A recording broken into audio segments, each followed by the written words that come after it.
Ukraine President Volodymyr Zelenskyy appeals to U.S. Congress for more money. Coming up on Kristi Leigh's Daily Brief, your reaction to Zelensky's speech.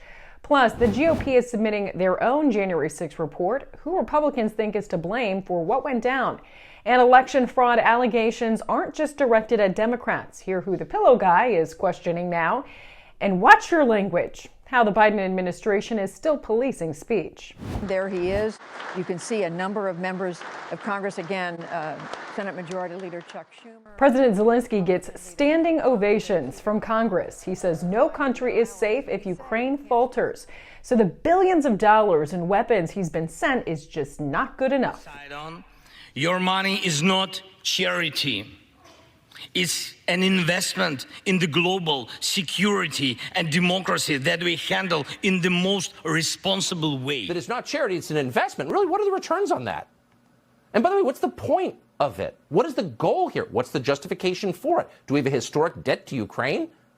Do we have a historic animosity with a non-Soviet Russia? No. How do we win here? What's in it for us? Isn't this our country? And where do you get off talking to us like that? Do we hate ourselves so much? Do we have so little respect for the United States of America that will put up with that will applaud it? Not everyone stood in support of Zelenskyy for his speech. Reps Matt Gaetz and Lauren Boebert stayed seated. They both commend Zelenskyy for putting his country first, but before sending more billions on top of the over $60 billion in tax dollars already sent, they want an audit. Sadly, what I didn't hear tonight was a clear explanation of where the first $50 billion we sent to support their efforts went. Until Congress receives a full audit on where our money has already gone, I will not support sending additional money to this war. President Zelenskyy is working to protect his country, his border, and his people. I get it. I really just wish our commander-in-chief would do the same right here at home and secure our southern border and protect our people. After the January 6th committee refers President Trump for criminal charges, the House GOP says someone else is to blame. It's found emails and texts showing Pelosi's office was directly involved in failed January 6th security, according to Just the News. They say this evidence has been ignored by the Democrat-led January 6th committee. The evidence also corroborates prior reporting that Capitol Police began receiving specific warnings in mid-December that there could be significant violence planned.